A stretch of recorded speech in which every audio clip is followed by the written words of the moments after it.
समांतर श्रेणी में A9 बराबर 4, D बराबर 2, SN बराबर -14 आपेल होय तो N अने A शोधो। तो AN दिया है, मतलब अंतिम पद दिया है, डिफरेंस दिया है, SN दिया है। तो सबसे पहले हमें N की बात करें और ये दोनों चीज़ ढूंढनी है तो दिक्कत हो जाएगी। चलो, तो मतलब वो द्विघात समीकरण वाला बन सकता है। चलो, ऐसे भी नहीं होगा ना। ओके, ट्राई करते हैं। चलो, AN का फॉर्मूला लगाते हैं। AN बराबर 4, तो AN का फॉर्मूला क्या रहेगा? A plus N-1 difference is equal to 4। तो A प्लस N-1 डिफरेंस हमारे पास 2 है, equal to 4। A plus 2N-2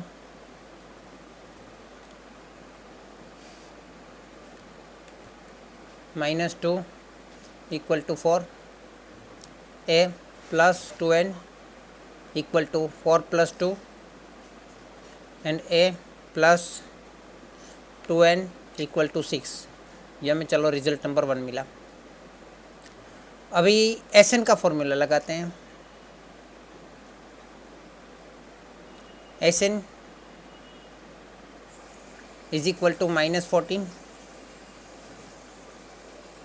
तो SN का फॉर्मूला है N/2 कोष्टक में into bracket 2A plus N-1 difference is equal to -14। N 2 को उधर ले जाएंगे तो 2A प्लस N-1 डिफरेंस -14 को 2 से मल्टीप्लाई करेंगे तो 28 हो जाएगा। अभी N 2A plus N-1 difference हमारे पास 2 दिया हुआ है, equal to -28। N 2A plus 2N-2 equal to -28 है। अब यहाँ पे कुछ यहाँ से हमें कुछ चेंज करने की कोशिश करें तो यहाँ पे 2A दिया हुआ है और यहाँ पे A प्लस 2N है। अच्छा, A प्लस 2N, ओके। हमें N2N की जगह पे कीमत रखने की कोशिश करना है, लेकिन यहाँ पे 2A दिया है तो A प्लस A लिख सकते हैं, प्लस 2N -2 लिख सकते हैं, इक्वल टू -28। अभी यहाँ पे A प्लस 2N हो गया, उसकी जगह पे हम 6 लिख सकते हैं परिणाम नंबर 1 के ऊपर से, है ना। तो यहाँ पे बाजू में लिख रहा हूँ मैं N into bracket A plus 2N जो है ना ये वाला, वहाँ पे हम रख देते हैं परिणाम नंबर 1 से 6 -2 equal to -28। N A plus 6 -2 4 हो जाएगा, इक्वल टू -28। अभी अगेन यहाँ पे A प्लस 4 मिल रहा है, तो A प्लस 4 मिल रहा है,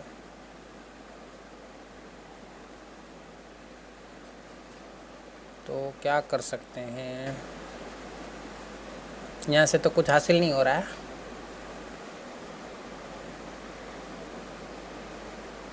दो चीज़ें तो नहीं मिल रही है। सर बोलिए। सर, वहाँ समीकरण 1 में फिर A की कीमत मिल जाएगी? 2n-6। ए की कीमत 2n-6 नहीं, 6-2n। हाँ सर भाई। तो 6-2n करेंगे तो हाँ, समीकरण 1 में से वापस 6-2n कर दे, ए इक्वल टू 6-2n, या फिर n की कीमत भी रख सकते हैं, ये अच्छा है, ए बराबर। तो n की कीमत, ए की कीमत 6-2n कर दे, +4 इज इक्वल टू -28। तो 6 और 4 10 हो गया, 10-2n। तो यहाँ पे n² या ऐसा कुछ द्विघात समीकरण मिल सकता है।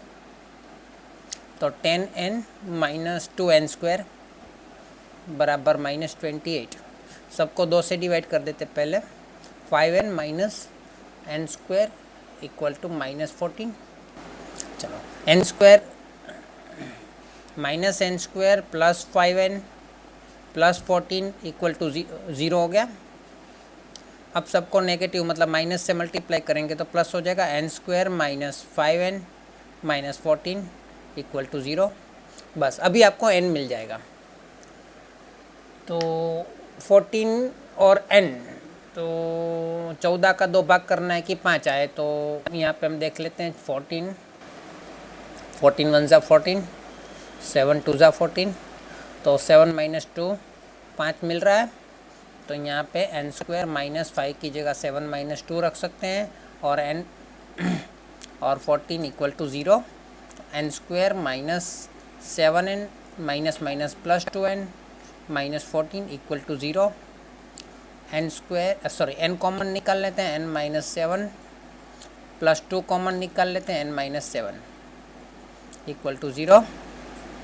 n-7 और n+2 इक्वल्स टू 0।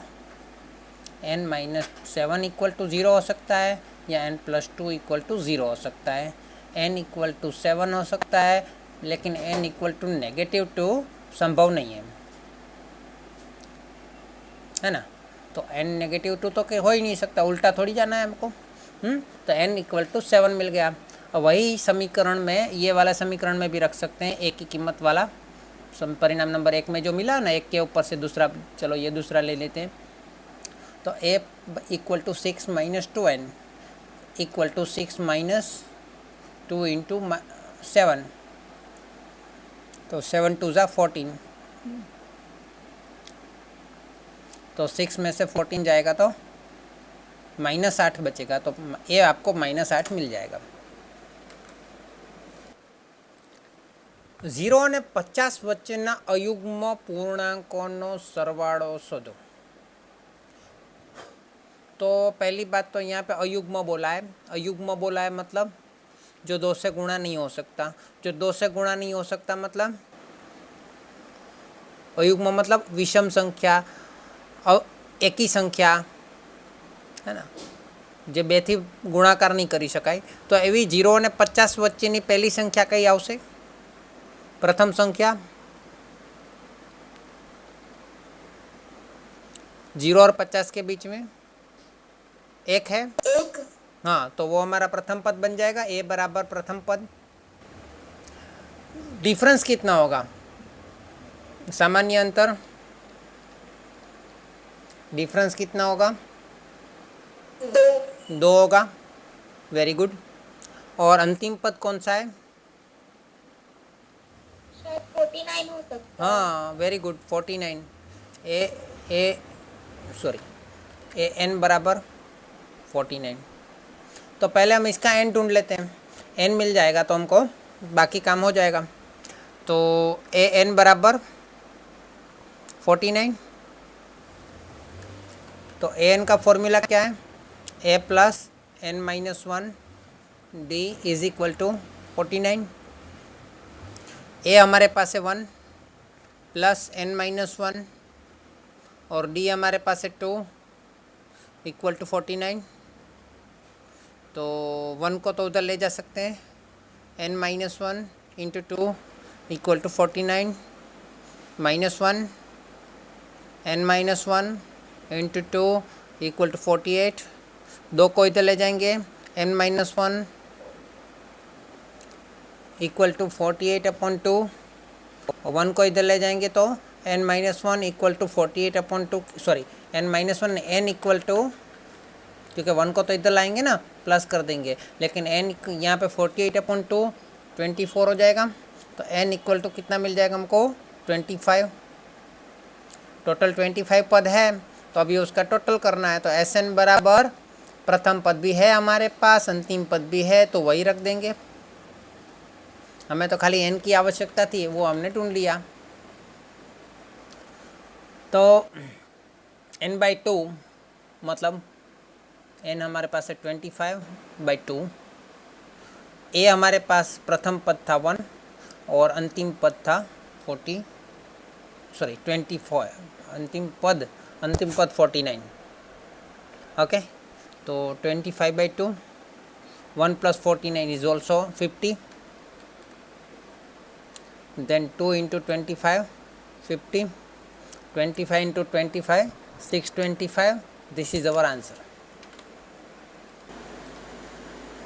सातना प्रथम बार गुणितों सरल, सातनो प्रथम गुणित कौन सा होगा?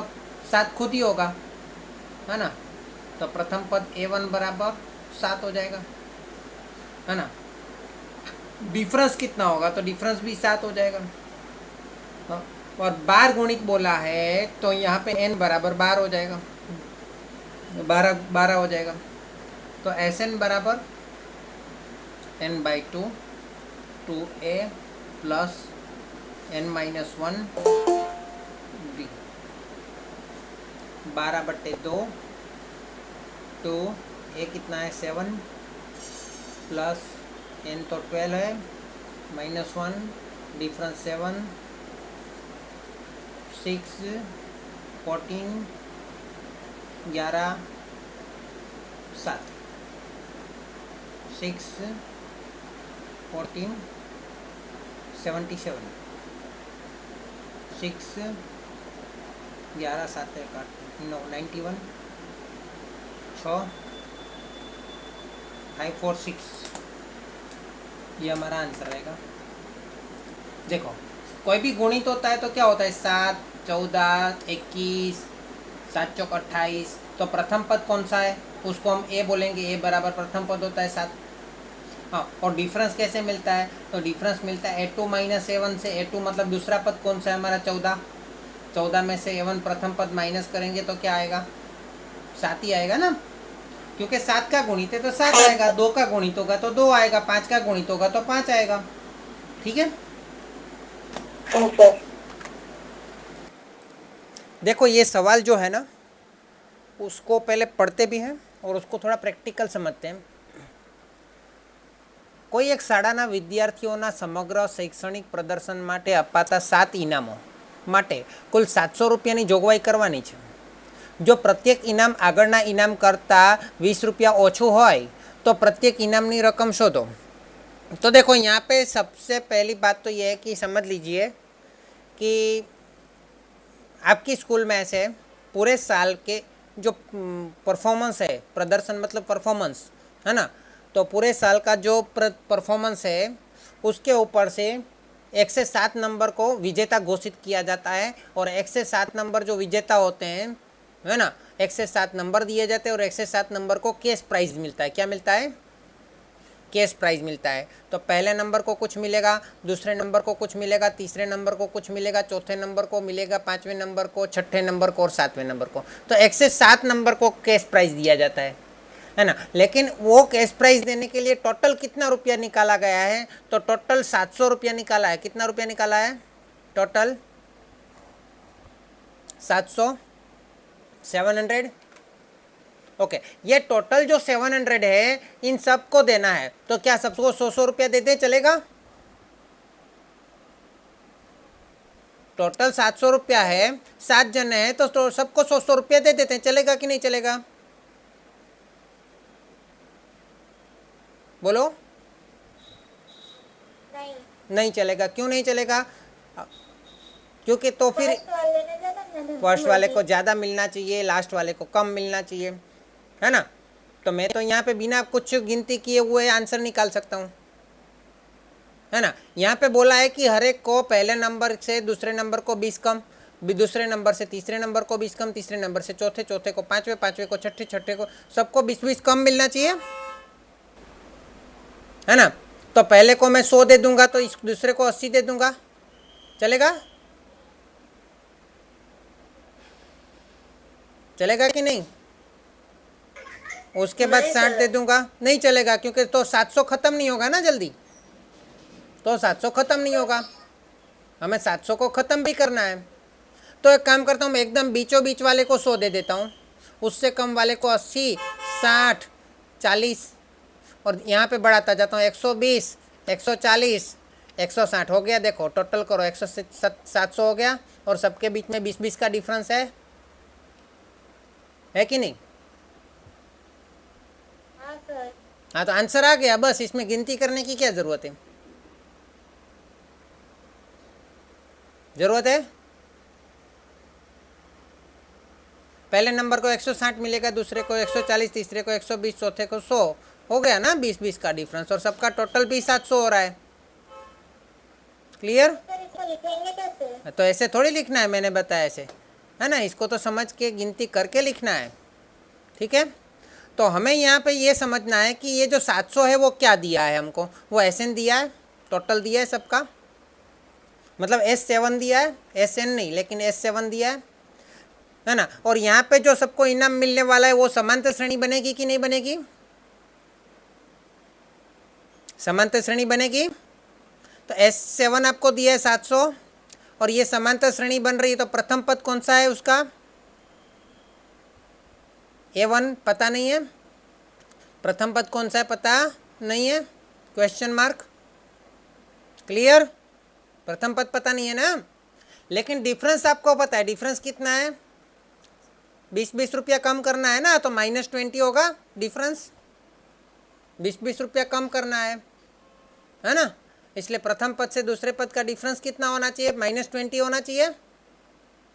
इतना तो आपको पता है ना, ये तो आपको क्वेश्चन में दिया ना, 20 रुपया कम, ओछा, ओछा એટલે कम, है ना। और टोटल रकम कितने है? 700 है, और n बराबर भी हमें पता है 7 है। तो चलो अभी SN का फॉर्मूला लगाते हैं, SN बराबर 700 है वो हमें पता है, SN का फॉर्मूला लगाते हैं, है ना। तो S7, सॉरी यहाँ पे n नहीं लेकिन 7 आएगा ना, n तो पता है हमको, तो यहाँ पे मैं 7 लिख देता हूँ, ओके। तो SN का फॉर्मूला क्या है? 7/2, n/2 है, लेकिन n की जगह तो 7 रखेंगे, 2a प्लस n-1 मतलब 7-1, d फॉर डिफरेंस, है ना, इक्वल टू 700। अभी मैं 2 को बराबर, 2 और 7 दोनों को बराबर के उधर ले जाऊंगा, 2a प्लस 7-1 6 होता है, और डिफरेंस भी हमको पता है -20 बराबर 700 तो है ही यहाँ पे, लेकिन वो 7/7/2 था, उसको यहाँ पे लाएंगे तो 2/7 हो जाएगा। जीत 2a प्लस माइनस 6 2 जा 120 इक्वल टू 100 इंटू 2 कितना हो जाएगा? 200। तो 2a इक्वल टू 200 प्लस 120 हो जाएगा, 2a इक्वल टू 320 हो जाएगा, और a इक्वल टू 320/2 हो जाएगा, एंड a इक्वल टू 160 हो जाएगा। मिल गया आपको प्रथम पद? प्रथम पद मिल गया, क्लियर हुआ? हाँ सर। अच्छा, अभी मेरे को हर एक को क्या क्या इनाम मिलना है वो ढूंढना है, तो मैं पहले an ढूंढ लेता हूँ। क्या ढूंढता हूँ? an बराबर a प्लस n-1 d। अभी मैं इनकी कीमत नहीं रखूँगा, a बराबर 160 प्लस n-1, मतलब यहाँ पे 7 है तो 7-1 6, सॉरी n-1 तो रखना नहीं है ना, n की कीमत नहीं रखना है, डिफरेंस हमको पता है -20 करना है। तो 160 plus minus 20n minus plus 20, 160 plus 20 कितना होगा? 180 माइनस 20n। तो यहाँ पे a2 कितना होगा? 180 माइनस 20 इंटू 2, तो 180 माइनस 40 बराबर 140। A3 मतलब तीसरे को कितना इनाम मिलेगा? 180 माइनस 20 इंटू 3, 180 माइनस 60, तो कितना आएगा? 120। इसी तरह A4 बराबर और 20 माइनस करते जाओ, F5 बराबर और 20 माइनस करते जाओ, A6 बराबर और 20 माइनस करते जाओ, और A7 मतलब सातवें को 40 इनाम मिलेगा। વિડીયોને બંને બંધ છે ને એ જોઈ લો ને એકવાર આમાં. પ્રત્યેક ધોરણનો પ્રત્યેક વિભાગ તે જે ધોરણમાં ભણતા હોય તેટલા વૃક્ષ વાવશે. દાખલા તરીકે ધોરણ 1નો વિદ્યાર્થી, 1નો વિભાગ જે છે તે 1 વૃક્ષ વાવશે, ધોરણ 2નો વિભાગ 2 વૃક્ષ વાવશે, ધોરણ 3નો વિભાગ 3 વૃક્ષ વાવશે, એવી રીતે ધોરણ 12નો વિભાગ 12 વૃક્ષ વાવશે. 12 ધોરણ સુધીનું છે. દરેક ધોરણમાં પાછા 3 વિભાગ છે. એટલે ધોરણ 1નો વિભાગ છે એવા 3 વિભાગ છે. ચલો એ 1 વૃક્ષ વાવશે અને એવા પાછા 3 વિભાગ છે, એટલે કેટલા વૃક્ષ થશે? 3 વૃક્ષ થશે. ધોરણ 2નો વિદ્યાર્થી છે એ 2 વૃક્ષ વાવશે, એવા 3 વિભાગ છે, એટલે 6 વૃક્ષ થશે. હે ને? આવી રીતે ધોરણ 12નો વિદ્યાર્થી છે એ 12 વૃક્ષ વાવશે, એવા 3 વિભાગ છે, એટલે 12 તરી 36 વૃક્ષ થશે. આમ ટોટલ આ બધાનો સરવાળો એટલે SN કેટલું છે એ આપણે કેટલા વૃક્ષ ટોટલ વાવવામાં આવશે એ નક્કી કરવાનું છે. તો यहाँ पे प्रथम पद क्या हो गया? A1 बराबर 3 થઈ ગયું. ચલો ડિફરન્સ કેટલો છે? ડિફરન્સ કેટલો છે ब्यूटी? D बराबर A2 माइनस A1. दूसरा पद कौन सा है? 6. प्रथम पद कौन सा है? 3. तो 6 माइनस 3 कितना है? 3. अभी n कितना है? तो कि 12 है, क्योंकि 12 1 से 12 12 ही होगा. तो SN बराबर सूत्र लगा देते हैं, n/2 2a plus n-1 difference.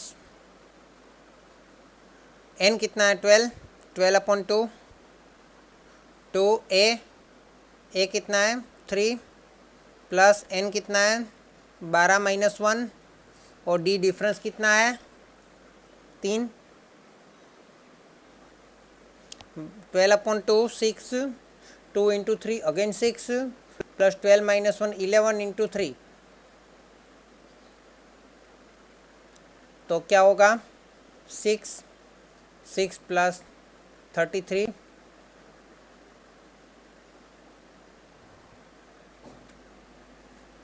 6 39. चलो 6 इंटू 39 क्या होगा? यहाँ पे SN की जगह S12 हो जाएगा. तो S12 बराबर 6 9 जा 54 54 एंड 6 3 जा 23 234 आ गया आंसर. मैंने बोला था पहले से ही.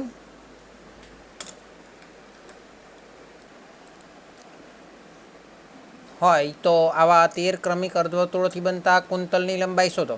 તો જો આની અંદર આપણે જે આકૃતિ બનાવવાની છે પહેલાં, અને આકૃતિ બનાવીને પછી એની કુલ લંબાઈ શોધવાની છે, તો આપણે આખી આકૃતિ બનાવીશું નહીં, આપણે પહેલાં સમજીશું, હે ને? તો આકૃતિ શું છે અને પ્રશ્ન શું કહેવા માગે છે. જો પ્રશ્ન શું કહેવા માગે છે આપણને સમજાઈ જશે તો જ આપણે દાખલો ગણી શકીશું. તો આપણને એટલી ખબર છે કે આપણે કુંતલ બનાવવાના છે. કુંતલની અંદર પહેલાં તમારે પરિકરમાં માપ લેવાનું છે.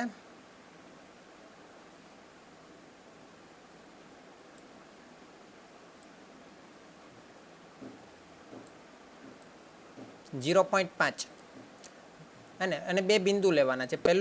પહેલી વખત જે તમે બિંદુ લો છો ત્યાં તમારે કેન્દ્ર જે લો છો ત્યાં તમારે એ નામ આપવાનું છે. પછી ત્યાં એને અને 0.5 સેન્ટીમીટર લઈ અને તમારે કુંતલ બનાવવાનું છે ત્યાં. હવે આપણે 0.5 લઈએ, પરંતુ તકલીફ એ છે કે આ પરિકર બહુ નાનું થશે નહીં, હે ને? જોઈએ હવે આપણે.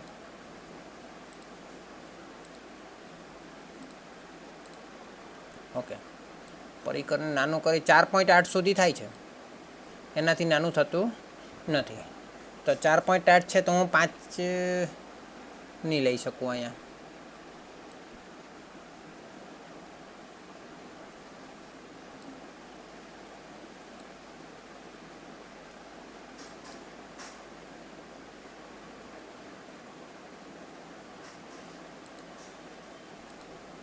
આની એક આ મર્યાદા છે.